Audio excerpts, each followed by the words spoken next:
মা অসমৰ জয় হওক, হিন্দু মুছলমান এক হওক। মুছলমান মানুহবোৰে বোলে অসমতকৈ পাকিস্তানক বেছি ভাল পায়, কিন্তু আমি জানো মুছলমানে নিজৰ মাতৃভূমি অসমক ভাল পায়। হিমন্তই কয় বোলে মুছলমান মানুহবিলাকে বোলে অসমতকৈ পাকিস্তানক বেছি ভাল পায়। হয়নে নকয়? হয়নে নকয়? সদায় দেখুৱাই থাকোঁ যে মুছলমানে নিজৰ মাতৃভূমি হিন্দু মুছলমান এক হ'বলৈ হ'লে বিজেপি আৰু RSSক দলিয়াই পেলাওক। হিন্দু সাম্প্ৰদায়িক দল বিজেপিক দলিয়াই পেলাওক। মুছলমান সাম্প্ৰদায়িক দল AIUDFক দলিয়াই পেলাওক। সাম্প্ৰদায়িক দলৰ পতন হওক। যিমান কেইজন মুছলমান বিধায়ক আছে, আটাইতকৈ ডেঞ্জাৰ্ছ বিধায়ক শ্বেৰমান আলী আহমেদ। শ্বেৰমান আলীক বিধায়ক হিচাপে পোৱাটো ভাগ্যৰ কথা। তাতকৈ ডাঙৰ ভাগ্যৰ কথা হ'ল শ্বেৰমান আলীত যিমান কাম কৰিব আৰু কোনো বিধায়ক কৰিব নোৱাৰে। এইবুলি শিৱসাগৰৰ বিধায়ক অখিল গগৈয়ে বিধায়ক শ্বেৰমান আলী আহমেদৰ নিৰ্বাচনী প্ৰচাৰত আহি কেইবাটাও গুৰুত্বপূৰ্ণ ও বিস্ফোৰক মন্তব্য আগবঢ়ায়। এনেকুৱা তথ্যভিত্তিক সত্য বাতৰি পাবলৈ হ'লে চেনেলটো ফ'ল' কৰি ভিডিঅ'টো শ্বেয়াৰ কৰক, যাতে অতি সোনকালে আপুনি প্ৰথমটো বাতৰি পাবলৈ সক্ষম হয়।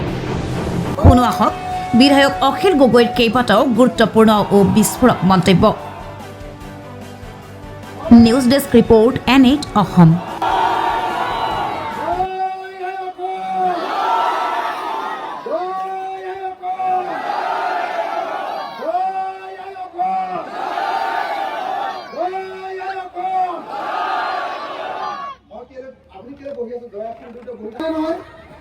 জয় আই অসম মানে আমি য'ত জন্ম হৈছিলোঁ সেই আই অসম, আই মানে মা, মা অসমৰ জয় হওক।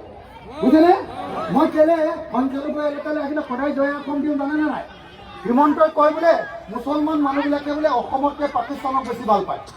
হয়নে নকয়? এনেকৈ হয়নে নকয়? মই সদায় দেখুৱাই থাকোঁ যে মুছলমানে নিজৰ মাতৃভূমি অসমক ভাল পায়। ভাল পায়নে নাই? পায়নে নাপায়? যদি পায় তেতিয়াহ'লে আকৌ জোৰকে জয় অসম, জয় অসম, জয় অসম, জয় অসম, ইনকলাব, ইনকলাব। হিন্দু মুছলমান এক হোক, হিন্দু মুছলমান এক হোক, হিন্দু মুছলমান এক হোক, হিন্দু মুছলমান এক হোক। বিজেপি দলিয়াই পেলাওক, বিজেপি দলিয়াই পেলাওক, বিজেপি RSSক দলিয়াই পেলাওক, হিন্দু সাম্প্ৰদায়িক দল বিজেপিক দলিয়াই পেলাওক, মুছলমান সাম্প্ৰদায়িক দল বিজেপি AIUDFক দলিয়াই পেলাওক। ইনকলাব, ইনকলাব, ইনকলাব, ইনকলাব, ইনকলাব।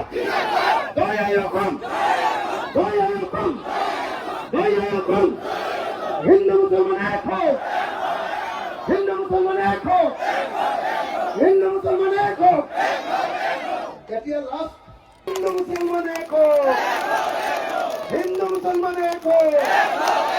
সাম্প্ৰদায়িকতাবাদক পতন দিয়ক, সাম্প্ৰদায়িকতাবাদক পতন দিয়ক।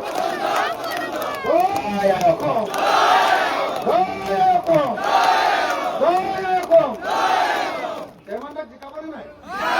ইয়াত কিমানজনে শ্বেৰমানদাক জিকাব? জিকাটো খেলাংনে? জিকাটো খেলাংনে শ্বেৰমানদাক? তেতিয়াহ'লে অখিল গগৈৰ লগত এজন MLA হৈ গ'ল। সঁচাকে হ'লনে নাই? পিছত আকৌ উল্টা পুল্টা হ'ব নেকি? পিছত উল্টা পুল্টা কৰিব নেকি? এতিয়া ইয়াত থিয় লোকৰ পিছত যদি ভোট নিদিয়ে মৰিলো আৰু। সঁচাকে কওক। আটাইতকৈ মই কিন্তু এটা কথা কৈছিলো দেই, গোটেই মুছলমান বিধায়ক সংখ্যালঘু বিধায়কবিলাকৰ ভিতৰত আটাইতকৈ দংগাৰ বিধায়ক কিন্তু শ্বেৰমানে। শ্বেৰমান দা বুজে নহয়?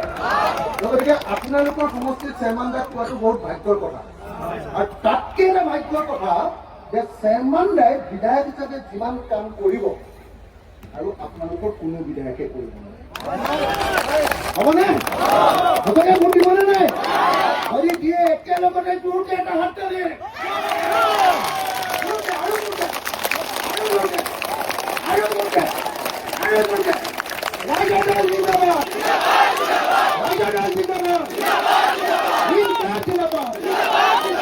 ধন্যবাদ। জয় অসম।